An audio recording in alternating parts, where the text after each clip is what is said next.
Hello, everybody. Welcome to Economics with the Honorable David M. Walker. I'm Nick Palavito. I'll be your host today. And today we're actually going to be discussing something very interesting, which is the political election coming up and the national debt. And we also have a special guest who's running for Congress who will also be on the show today. So for the people in the United States and around the world, we'll get to listen to see what he has to say about the very important topic, which is being ignored by the rest of the United States. The candidates don't want to discuss it, but there's somebody who does want to discuss it, the former Comptroller General of the United States, the Honorable David M. Walker. So we're bringing in David, and I enjoyed the debate they had between the three other candidates the other day. I was able to see that all the way overseas, and hopefully we'll be able to get more conversation going when it comes to this national debt, which tends to be ignored. It seems like Elon Musk is finally saying something about this, but what are you seeing on your radar screen, David, when it comes to the national debt and politics? Well, Nick, one of the reasons that I agreed to co-moderate the free and equal debate among the three minor party candidates for president was because the major party candidates are not taking our deteriorating financial condition seriously. They're not addressing it as part of their campaign. They're also not addressing how they propose to save Social Security, because if we don't reform Social Security, you get 21% automatic across the board cutting benefits for everybody in about 9 years. And I'm pleased to say that while the three candidates who were part of the debate last Wednesday night, Jill Stein, the Green Party, Chase Oliver, Libertarian, and Randall Terry, Constitution, realistically, they don't have a chance to get 270 electoral votes. We had a civil debate that was substantive, that address the issues that the American people care about, including the two issues that I just mentioned. And they were forthcoming with regard to what their thoughts were as to what needs to be done, much more so than the two major presidential candidates. I'm just hopeful that things will change after the election and once whoever wins takes office. By the way, you talk about Elon Musk. You know, I talked 10 years ago at least 10 years ago, about the need for a government transformation commission. Now, what I mean by that, I mean something that looks at what is the federal government doing versus what its constitutional role is. How is it linking resources to results, which it's not right now? What needs to be devolved to the states? What do we need to combine? What do we need to eliminate? Elon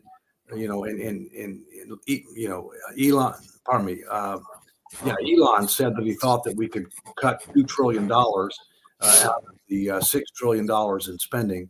I think that's optimistic, but I definitely think we're talking about cutting 10 to 20% if we do it the right way, and hopefully that will get done. But that is a supplement, not a substitute for a fiscal sustainability commission that would look at tax and spending policy, and a constitutional amendment that would limit government spending and how much debt as percentage of the economy would take on. All of those things are needed sooner rather than later, because warning signs are going off from multiple perspectives with regard to our deteriorating financial condition. Mm-hmm. Yeah, and we have a special guest who's also going to address this. We're going to bring in Alex Balakin from California, and he can tell us a little bit about his race, who he is, where he's from, what he's doing, and what his thoughts are when it comes to that. So, Alex, the floor is yours. Thank you. Thanks for having me on.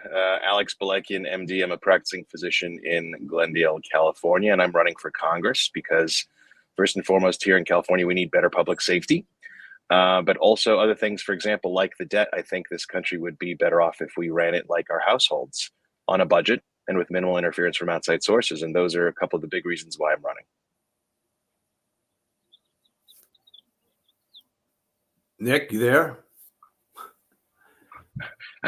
Our host stepped out. He's on the coast of Spain. I am actually in Barcelona right now. I flew. Okay. Well, that's a nice place to be. I see the cathedral behind. Yeah, that is the Sagrada Familia. So, why would you move away from medical practice, a safe place to be in, Alex, and go into politics, which is not really it's like saying I'm going to go ahead and jump in with the sharks. Why would you do that? So I just want to clarify, this is not a midlife career change. I'm still a practicing physician. I'm running my medical practice while I run this campaign. And I think it's because we need an average American, an everyman, who is relatable, who has a budget constraints that he has to work in, who has bills that he has to pay, who has employees, whose payroll taxes, for example, in California keep on rising, but then reimbursement from insurance, keeps on going down. So I am not making a midlife career change. I am, however, taking on this, extra full-time unpaid job because there needs to be an adult in the room. This is Adam Schiff's old seat. And when I saw the people who were running, the top three contenders were elected officials who had been in government, state government for the last 10 years. Crime and homelessness had gotten worse on their watch. Cost of living had gotten worse on their watch. California has a $70 billion budget shortfall on their watch. So these are people who have turned the Golden State into a rusted brown. And I got tired of waiting for the right candidate, so I decided to be the right candidate. And as I said, I will continue to work as a physician, even after getting elected to Congress, because the schedule, as many people don't know, for Congress, you are there voting probably 3 days a week. And then the other 4 days per week, you are expected to be at home with your constituents, taking the temperature of your district. And that is precisely what I intend to do. Okay. Yeah. Go on, David. Alex, what are the top three issues you're running on? The top three issues that I'm running on here locally are going to be public safety, crime, number one, number two, homelessness, and number three, the border crisis. Me as a voter, my top two issues are the budget and term limits, but those are not terribly important to people. What is important to people here in Southern California? They're afraid of getting stabbed on public transit. They're afraid of somebody smashing and grabbing their small business and driving them out of business. They're afraid of being able to walk down the sidewalk and have a homeless person who's in a psychotic break be a danger to themselves or to others. So the top three issues that I'm running on that are important to voters are crime, homelessness, and the border issue, being illegal immigration and the flow of fentanyl inside the country. But on top of that, I want to be the fiscally responsible adult in the room who says, we need to do all of these by prioritizing things that are important to us, that being, public safety, public health, and also public wealth, meaning the ability for you to start a business. And our government should be able to focus on those issues, safety, health, and wealth, and do so in a fiscally responsible way where at the end of the day, you are not spending more than you're taking in. Well, as you know, Maslow said that the most fundamental element for humans is self-preservation. Uh-huh. So which has to do with safety and security and the things that you're talking about. So I can understand that. Although, as I think you understand, I'll turn it back to you, Nick, after this, is if we don't put our finances in order, our economic security, our international standing, our national security, and our domestic tranquility is going to get a lot worse over time. Agree completely. Okay, Alex, are you running as a Democrat or a Republican? So I have been a lifelong Duke-Majan Republican. And if you were in Southern California in the 80s, especially if you were Armenian, it was impossible for you to be in California under, your Uncle George, who was running the state, and not be a Duke-Majan Republican. And to me, that means public safety, stay out of my bank account, stay out of my personal life. But for the last 25 years, since the Bush-Cheney years, I have been a disenfranchised Republican. And I initially entered this race as a no party preference. And I did that for about 2 or 3 months. And then fairly quickly, we found out no name, no party, no support. The campaign wasn't going anywhere. And so I said, okay, I am in disagreement with this corrupt two-party system that we have, but I'm going to have to play the game, try to rise from the ranks on the inside, and then reform it from the inside. So I'm currently running as a disenfranchised Republican. You got to be pragmatic, Alex. Correct. Yeah. It seems to me that the United States is embedded with a two-party system that doesn't work, and it doesn't seem like it's going to change very much. So, what is your chances of actually getting a seat? Because we're not too far away from the election. What are the odds on? I know Rick does all the odds. He goes to Las Vegas, and that's on him. So he probably knows your odds, but I don't. What are the odds? Some of the individual races, it's hard. The smaller the race, the more solidly blue or red a state is, the harder it is to get a decent poll done. So I'm not even sure what your chances might be. I probably put them around 25 to 30%. I'm an intensive care physician. I'm accustomed to dealing with slim chances all the time. And what you do is you do your best. You're very honest with your patient's family members, and you say, look, this is where we are. It's not hopeless, but it's critical. I'm going to do my best, and we'll see what happens. As far as numbers, two of my opponents in the primary did polls and sent them out to people on their mailing list, and we got a hold of those polls. Neither of those two polls had me breaking the top four. So all I can tell you is that the polling companies here in Southern California have terrible methodology, and I was on nobody's bingo card in March 2024. But here we are, and as I said, I like to crash a party, so we're going to keep on doing it. Yeah, So one of basically, the lessons we learned from this election cycle is that a lot of polls, most polls, are crap.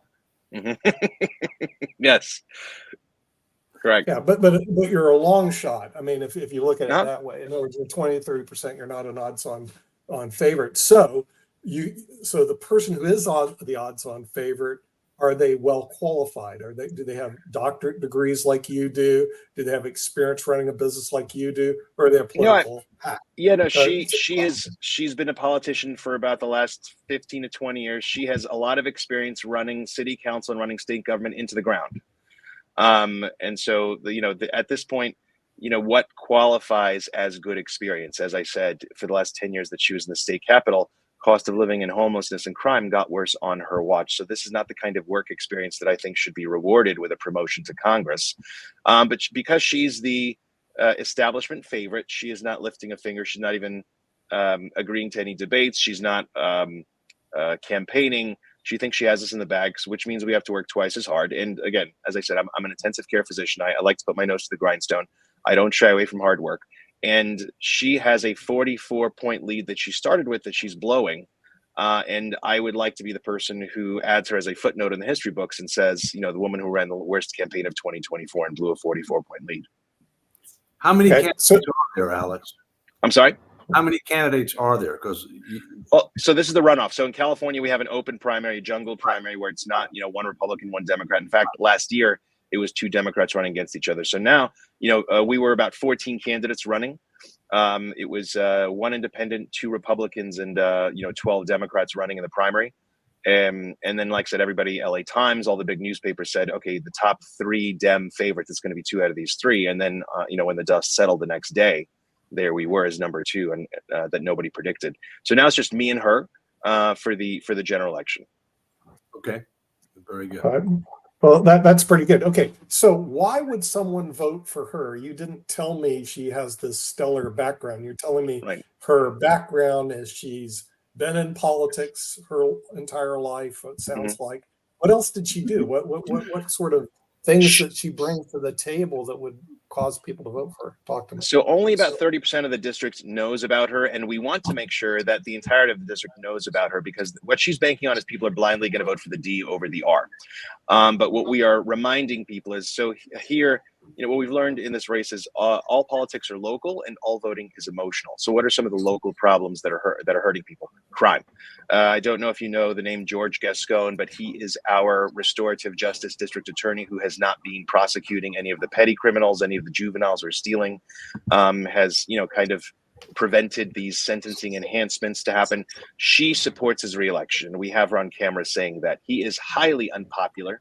He's going to lose in a landslide, and we're making sure that everybody who's voting against him knows that she is on Team Gascon. That's number one. Number two, high electricity rates. California electricity costs are 260% higher than they are in states like Nevada and Georgia, which is why the filming industry is leaving, because it's cheaper to film over there. She is part of the climate cartel that is doing regulation after regulation for the environment without any demonstrable benefits other than our electricity rates going up. And we're reminding her that's what she's doing. Something as arcane as bicycle lanes. So here in California, it's a car culture. We drive everywhere because it's not like things are within walking distance. She has led the charge of taking parking and traffic lanes out and placing bicycle lanes, and saying we need to stop making it so easy for people to park everywhere and drive everywhere. And people are fit to be tied. And these are staunch Democrats who hate the bicycle lanes. And then we're just sending text messages out to people and saying, hey, she's the bike lane lady. Do you hate those bicycle lanes? She's the one in charge. So that is what we're doing. She knows that 70% of people don't know her and they will blindly vote for the D. And we are hustling to make sure that everybody knows exactly who she is and exactly how she's responsible for the daily pain that they're feeling. So I'm a solid Dem, and I Huh? met Alex on Twitter. I do spend a lot of my time yelling at Republicans, and I said, "Clean up your own house." And then Alex wrote back and said, "Take a look at my platform, and you'll be surprised." And I looked at a couple planks. I looked at your emphasis on STEM education, which I love, and I looked at your analysis of homelessness, which I totally agree with. And so I'm like, all right, I like this guy. But when it comes to bike lanes, you are a crazy a-hole if you try to ride a bike in LA. You will be hit. You will be hit by some a-hole in a car. So what people, the misunderstanding people have is I am not against bike lanes. I am actually emphatically for bike lanes, but I want them to be placed in quieter residential streets. So what's happening is the larger arteries that go to freeways that people naturally use for their cars the lanes of traffic are being sacrificed for bike lanes here. And it's just not too far from my home where these bike lanes are.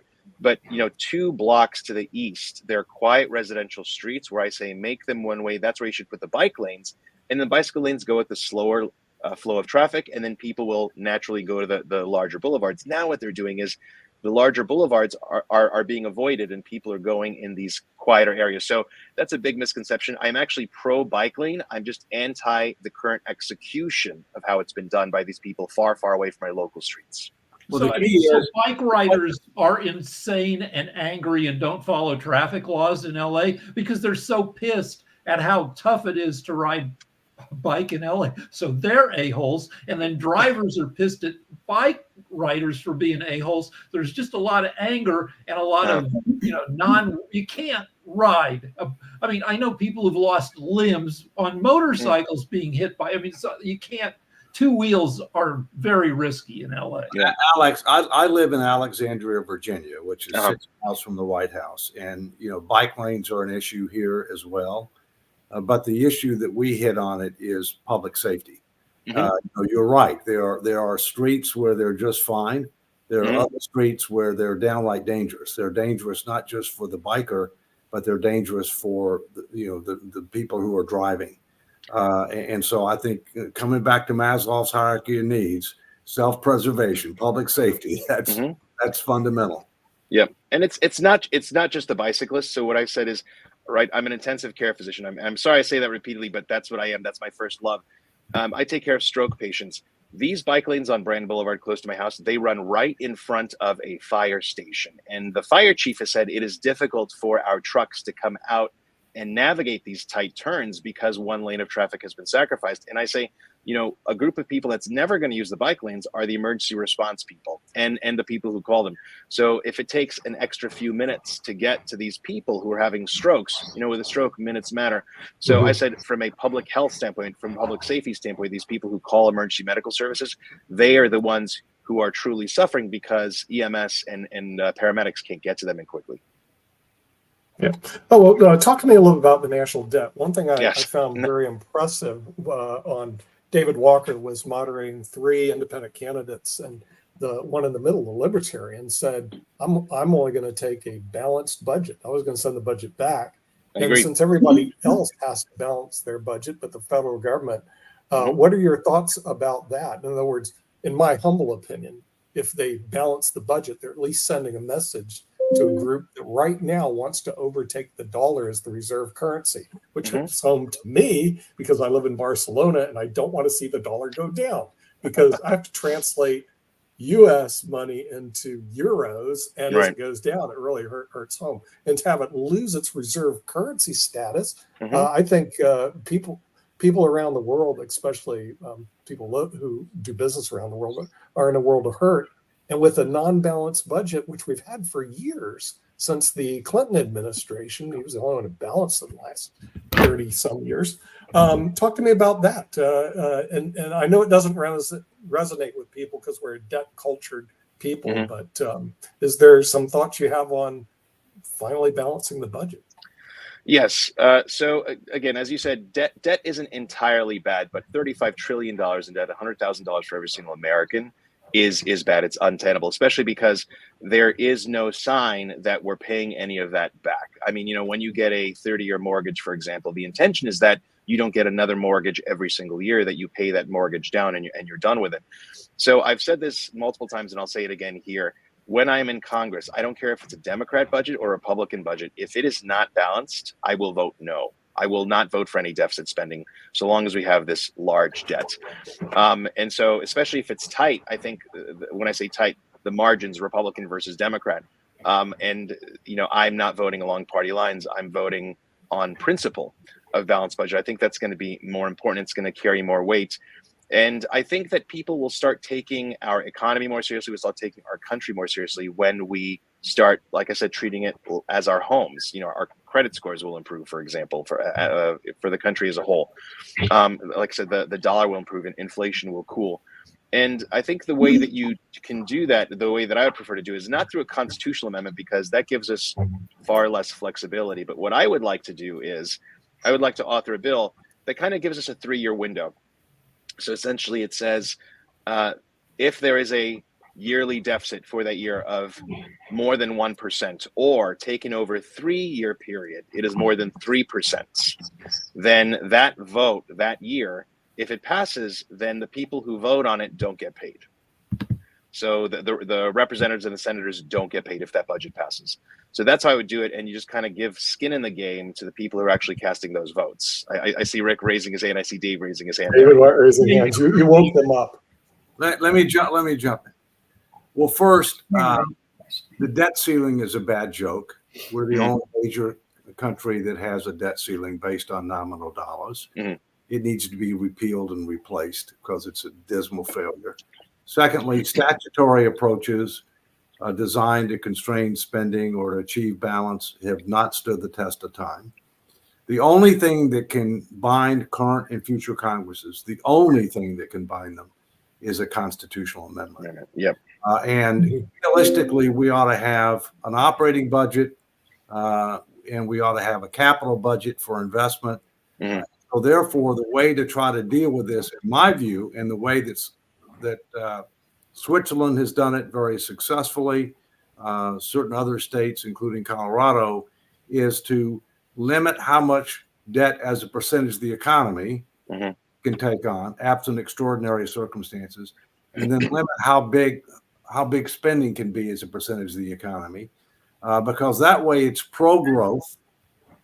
It says you got to do something about the numerator because the numerator is too high now and it's growing fast, but it doesn't tell you how to deal with it. It doesn't say how much of it is mandatory spending, how much of it is discretionary spending, and how much of it is revenue, but you got to do something about it. I do agree that you have to operationalize it through statute. You can't get so detailed. There's ways to do that. And I do agree that there's got to be an accountability mechanism. My view is if they don't pass all the budget appropriations bills on time, they don't get paid until they do.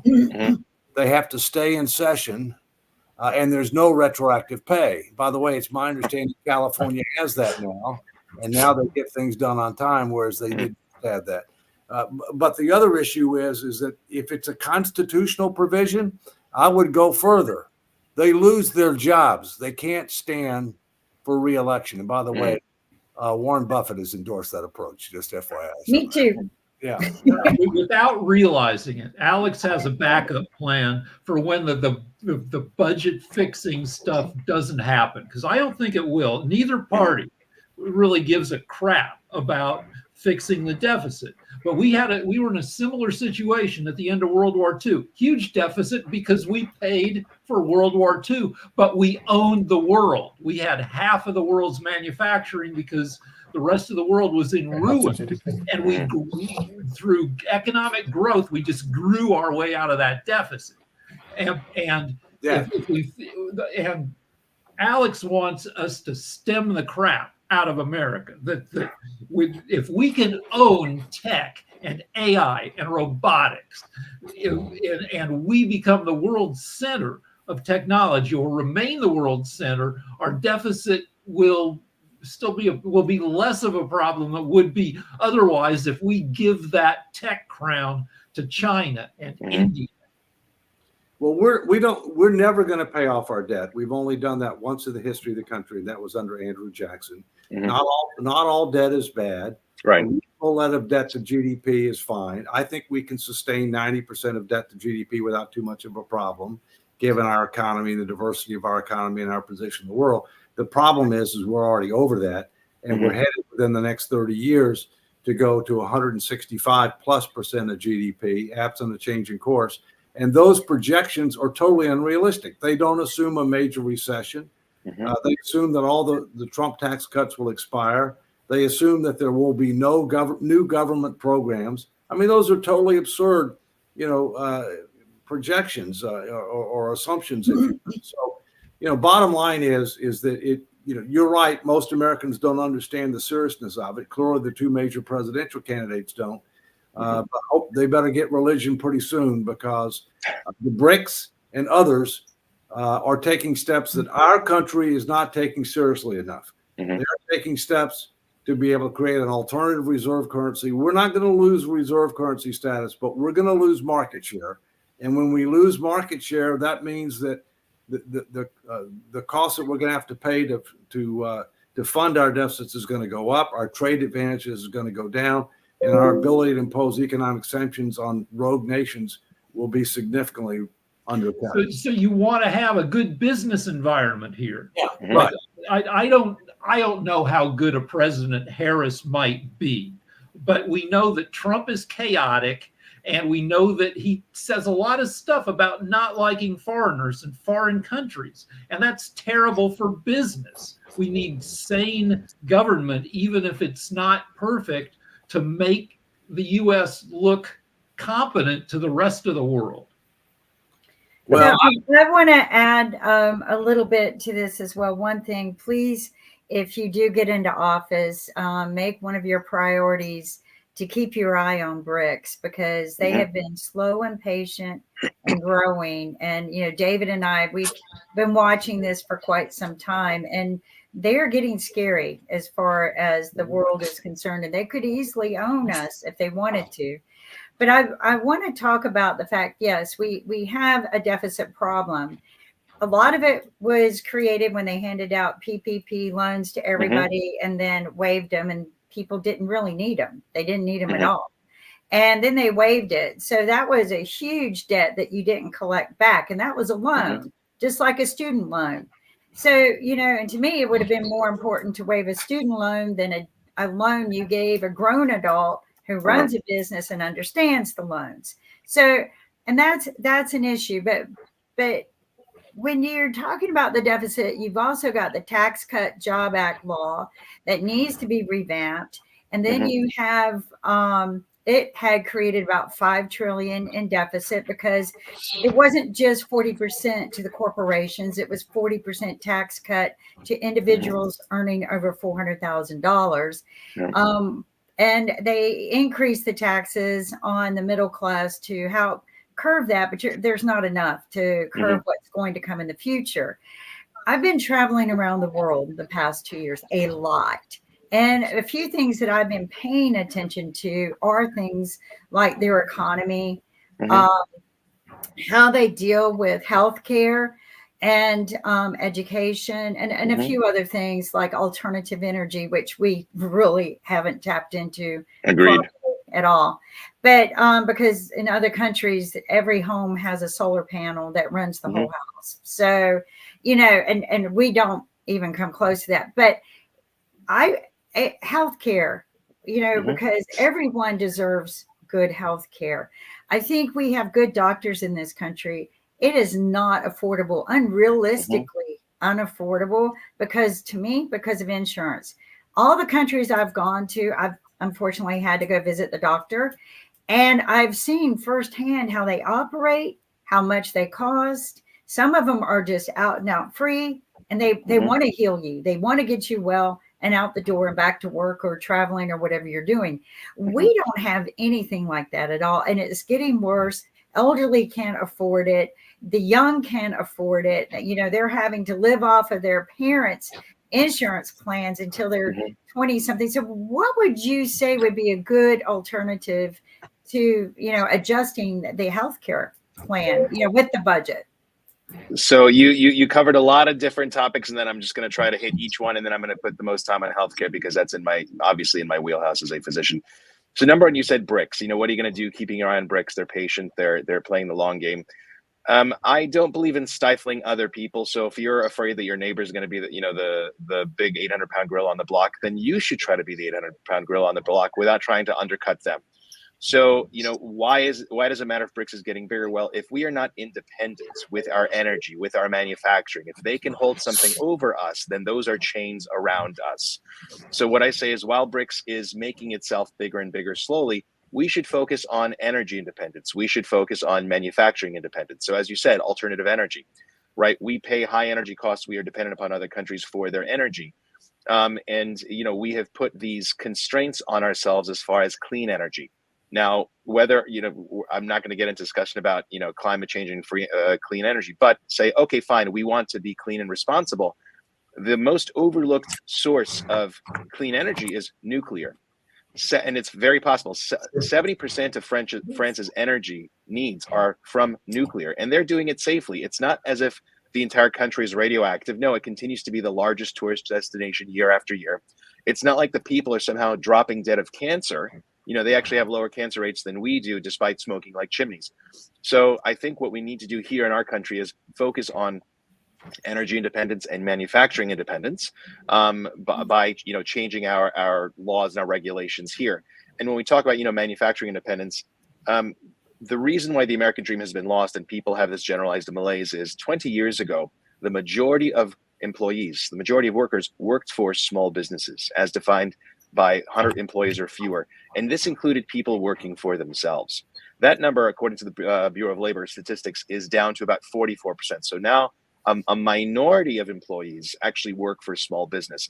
And that steady deterioration of small businesses is why the American dream has been lost. And I think as far as bringing back jobs, bringing back manufacturing, even on a smaller scale, I think we need to make it easier for people to make small businesses. When you touched on the PPP loans, why did so many PPP loans have to come out? That initial round of the shutdown, me as a physician, I said, okay, shut down the country for 3 months. That's fine until we figure out what's going on. After 3 months, people should have started to collect data and say, okay, we're going to reassess, is this working or not? The largest economies in the country, California, New York, Illinois, those were kept closed, not for medical science reasons, but for political reasons. So oftentimes in medicine, we say that if you're not getting ahead of what the problem is, perhaps you're looking in the wrong spot. So, the person's rash, for example, they're trying to get, maybe that's not, truly just a skin condition. Maybe it's just a total body condition. So in those cases, really what we needed to do is say, why do we need to have this PPP? Oh, because businesses shut down. Why are businesses shut down? Because of these COVID shutdowns. That wasn't the right thing. So rather than focusing on giving out more or less PPP loans, we should have focused on the shutdowns. Now, finally, getting back to your question about healthcare. That is the canary in the coal mine. 17% of our GDP every year is spent on healthcare. And so we need to be looking at that. We need to know how to make it more efficient. In the United States, we have high cost, low value healthcare. We spend at least more than twice as what the next country spends, and we have poor outcomes. If you want to see where that is, the majority of money that gets spent on healthcare is on medications. And when you said health insurance, it's expensive. It's expensive because of medications. Now, where should we go? Where's that magic bullet? PBMs, pharmacy benefit managers. A lot of people don't know what PBMs are. Pharmacy benefit managers are middlemen between the pharmacies and the pharmaceutical companies who determine which pharmacies get what drugs, what is on formulary, how much they have to pay. Interestingly, most of the PBMs now, or the biggest PBMs, are owned by CVS, Caremark, Optum, which are health insurance companies. So, which are insurance companies. So, if we want to make delivery more affordable, we have to focus on these convoluted networks, these middlemen that are in fact owned by the big fish. So you are correct in saying the health insurers are the problem, but it's not the health insurance. It's the fact that they have now bought and nearly monopolized the pharmacy benefit managers, which are these overlooked middlemen that are making medications more expensive. But am I a fan of doing government regulations? No, I'm not. So what am I a fan of? I'll give you the example of simvastatin. Okay, Zocor, very old cholesterol drug that is now generic, that is pennies on the dollar. Compare that to rosuvastatin, Crestor, which is new, under patent, more expensive, heavily marketed, not only by the pharmaceutical companies, but also by the pharmacy benefit managers, because that's an extra way that they can carve out money from copays, specifically Medicare. If you said, okay, doctors who want to take Medicare patients, you should prescribe simvastatin, generic simvastatin, over patent-protected Crestor, and there's science behind it, because there's never been a head-to-head saying that the newer drug is better than the older drug with outcomes, clinical outcomes. And doctors, if you do this, we will give you a financial incentive. So that is a way that you make everything productive.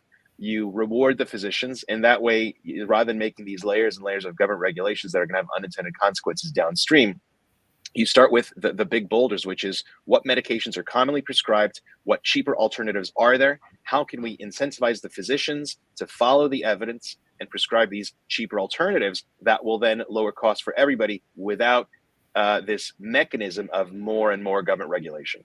So Mark Cuban is disrupting the pharmacy space. Is that going to work? Question one. Question two, is AI going to make medicine cheaper by taking over a lot of the tasks that eat up doctors' time? So as far as Mark Cuban, I'm going to say no, he's not going to succeed, because there was, gosh, what was it? Was it CVS that tried to do? They hired some, public health dean from Harvard. They were trying to make it more, affordable. That went nowhere. I think it was Google maybe that was trying to do that. It went nowhere. So no, Mark Cuban is not going to do it, because Mark Cuban is not a physician. Right.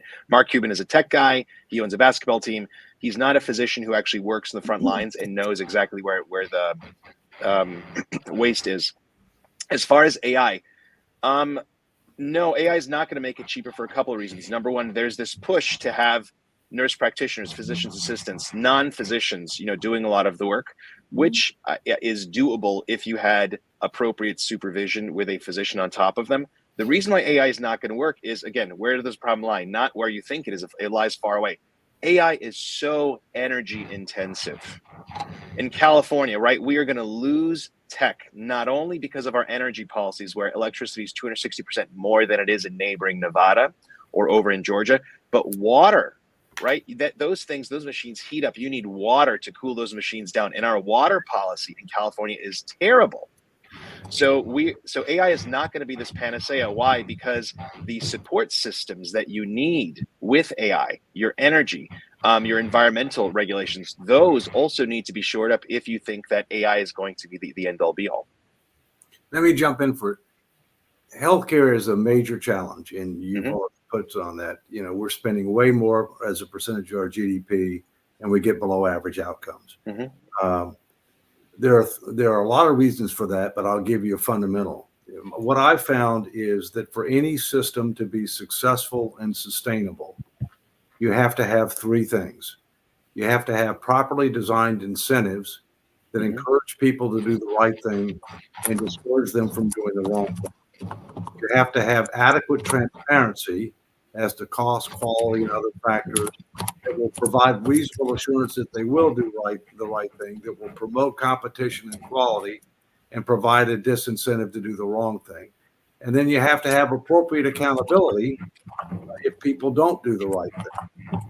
I would respectfully suggest that in healthcare in the U.S., in K through 12 education, in our tax system, in our immigration system, we are 0 for 3. That's called a strikeout. If we want to try to be able to transform the system, we're going to have to focus on those fundamental elements. One other thing about prescription drugs.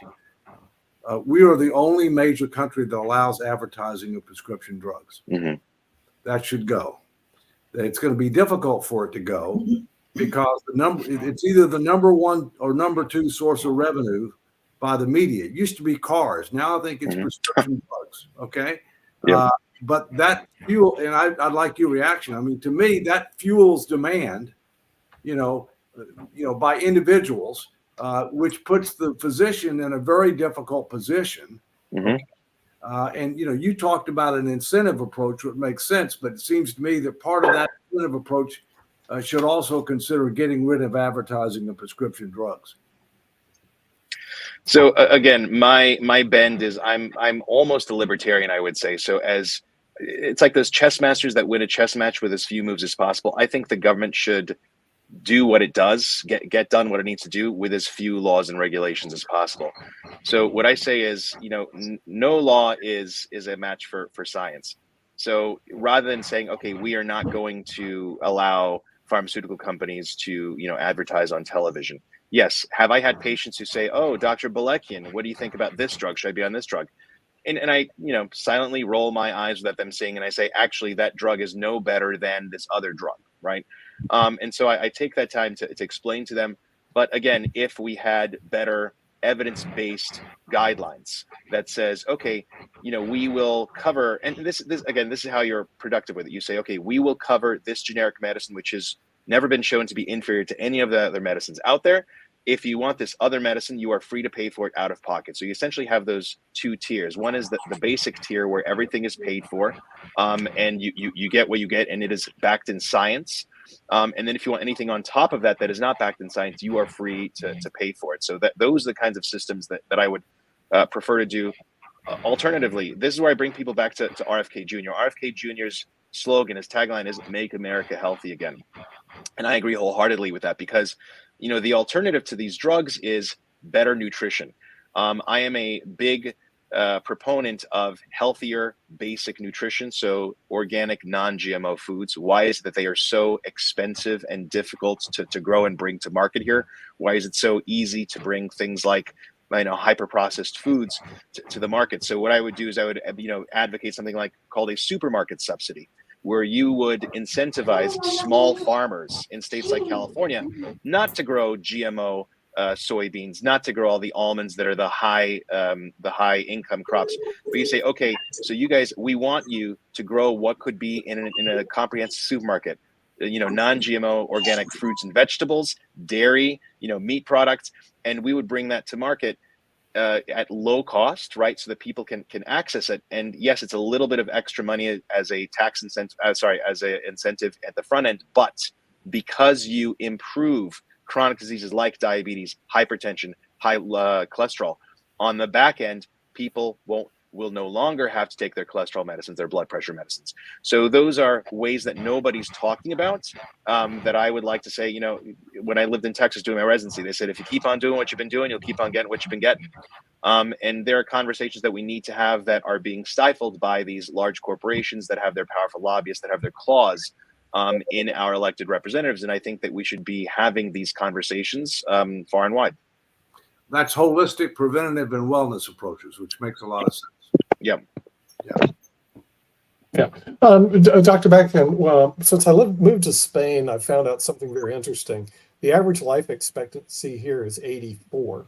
The average life expectancy in the United States is 77. The cost of is less than 10% of GDP, and in the United States, it's 17% of GDP.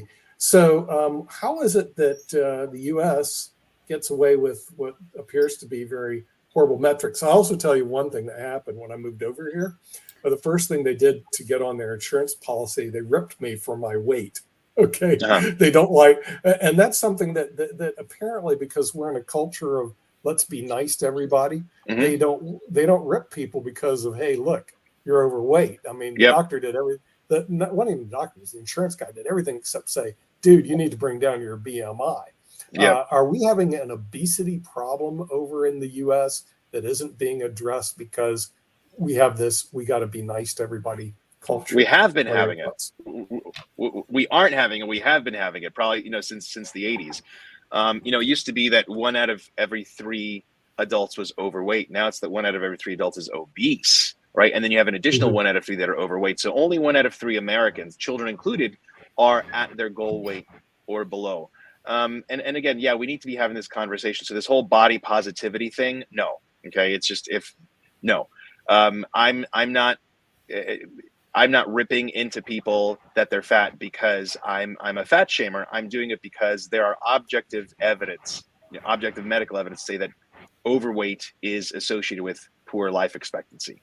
And again, I don't say, oh, this is what I think. I say this is what the data show. So yes, we need to be having more conversations like that. I think the biggest travesty is when people say that there's racial inequity. When we say that, people are overweight and, this unfairly targets non-white people.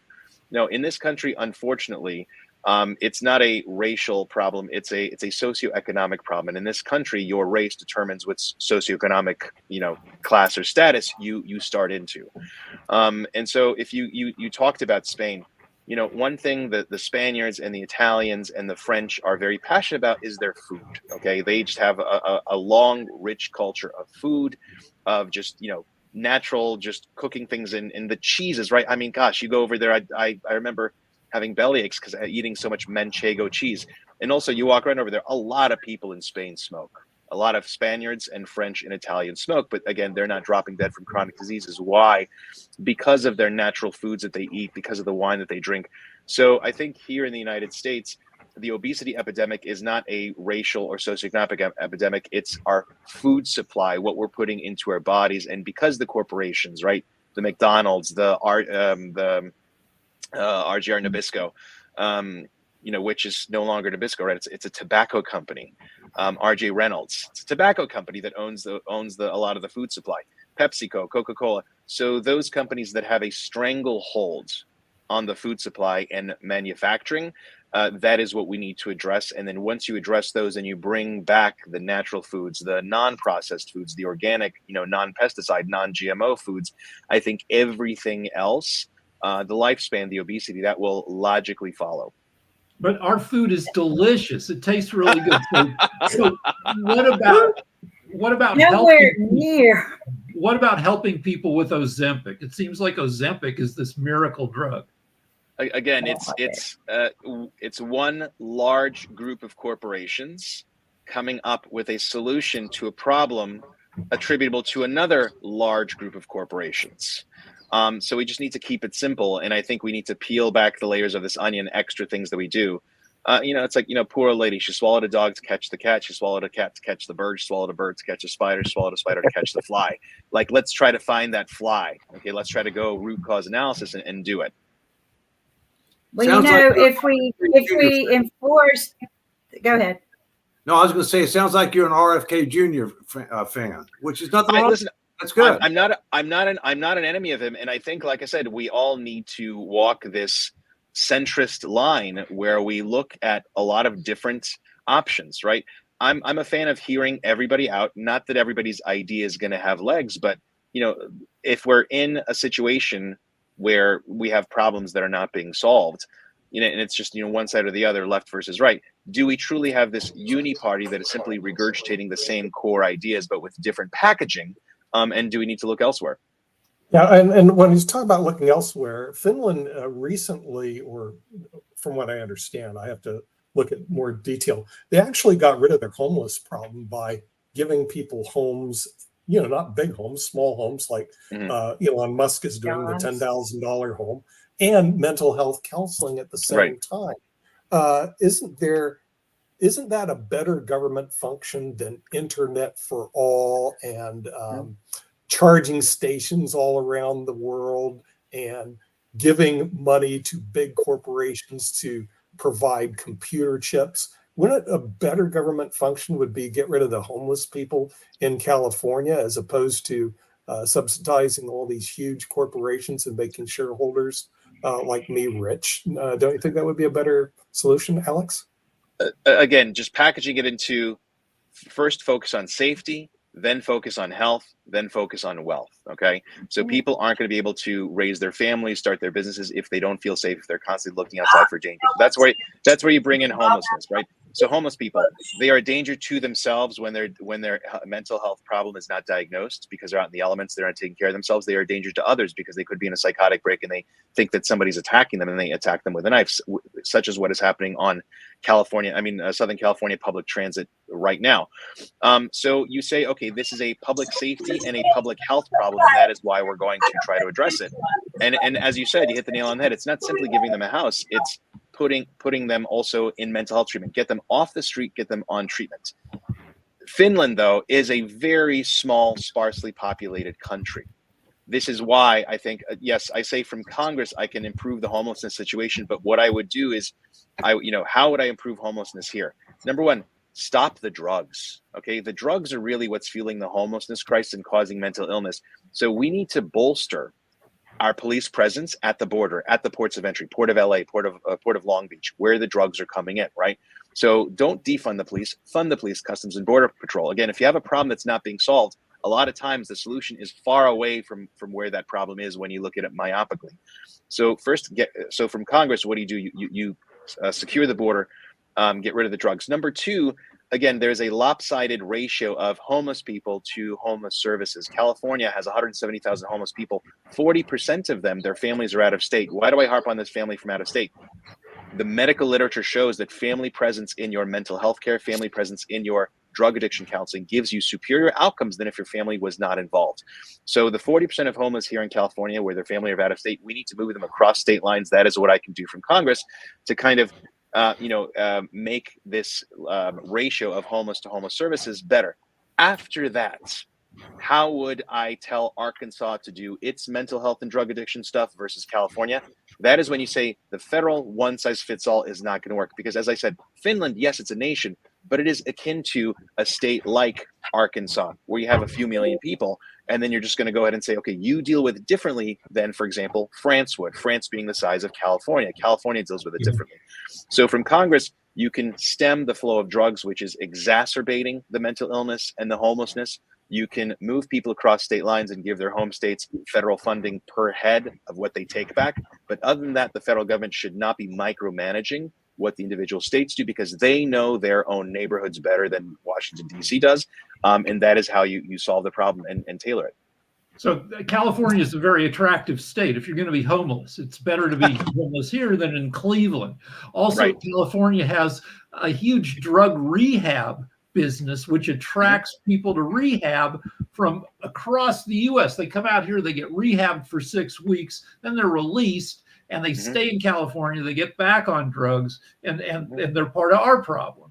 Another thing is California hasn't figured out how to house large number of homeless people at a reasonable price. It costs like 80 grand to house a homeless person, which might still be cheaper than caring for them on the street in emergency, but it's too much money. And people know there's a high-rise. There's a luxury high-rise on Skid Row that it was unfinished, and so they went ahead and finished it and built it. $600,000 per unit, and they are putting Skid Row people in there. They're not enrolling them in drug treatment. They're not making mandatory urine drug screens, for example. That place is going to be the towering inferno, and every unit costs $600,000. And one more thing about shoplifting crime in LA. Now, a lot of states have these laws that say if you shoplift less than $900, it's a misdemeanor and you're not going to get prosecuted. One problem is New York City has 4 times as many cops per capita as LA. LA simply doesn't have the cops to respond to these fairly small property crimes. And also means because since we don't have that many cops, every cop feels like they're at the Alamo, which makes them kind of more jerky and ready to use the command voice on you. Yep. Again, that's why I harp on public safety. And there's multiple different seats. So I mentioned George Gascon, our district attorney, who doesn't prosecute these petty crimes. In fact, I didn't know about this until his opponent said this in a town hall. He said on his first day that he is not going to prosecute juveniles who commit petty crimes. And so that is why there's this epidemic of 12 to 16-year-olds riding their bicycles to 7-Eleven because they don't have driver's licenses. They go ahead and ransack the store and nobody's doing anything because they know that even if they got caught, they would not face any charges. And so these petty criminals are pushing the envelope until they finally become violent criminals. And again, my opponent, Laura Friedman, has said on camera that she supports the reelection of George Gascon. So there are these priorities that we have to do. Again, I apologize that I'm harping on it, but safety, health, and then wealth of citizens in that order that we have to focus on. Yeah.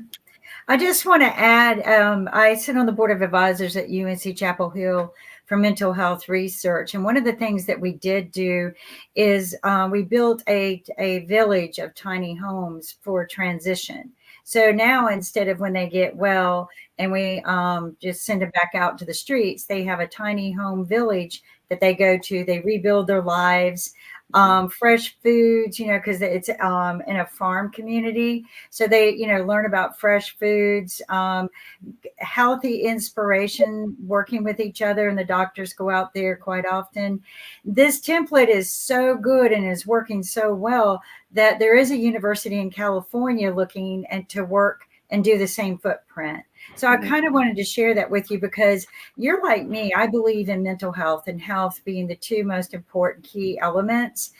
Safety is very important too, because if you're not stressed about that. So everything you say, I think you're not a Republican like I have to deal with here in my state. And if you don't win there, can we just bring you here?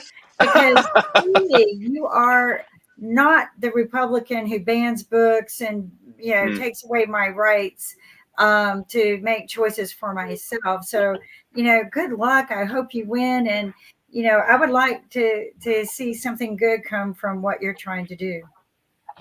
Thank you. As I said, law and order, stay out of my bank account, stay out of my personal life. That's my platform that I'm running on. Yeah. Law and order. That's very libertarian. Yeah. Can I just say most of my family that live in the United States actually live in California. So I have actually kept an eye on your campaign all the way from the other side of the world, and I do hope that you win the election. I wanted to point out a couple, and I love Californian Republicans because they're a little bit more moderate than some of the others, as Kimberly described. I do want to just point out a couple of things that you mentioned before that you may not be aware of. So you talked about the race issue in relation to losing weight. And look, I'm probably the fattest person here at the moment. But, I've cut sugar out of my diet and I've lost like 25 kilos and I'm sort of, losing more. I was fascinated to hear this argument in the United States. And it turned out that the NAACP apparently took a $10 million donation from the sugar lobby and then turned around and started saying that this was a race issue when it hadn't been before. So those sorts of things, I think, manipulate the system in the United States. And both sides of politics really should be dealing with that. We can't allow corporate companies to corrupt our countries, whether that be yours or my country here in Australia, the United Kingdom. We have to do something about that. So I hope that you are able to get all the success that you need. Thank you. Yeah. Thank you very much for joining. And I do too, but we're at the hour, so we're going to have to go. We do want to thank our special guest, Alex Pelican. Hopefully we'll see you in Congress. Thanks. But, Thank you. You're, in some respects, you're just way too smart to be in Congress. So anyway, we'll see you next time on Economics with the Honorable David M. Walker. Take care. Bye-bye.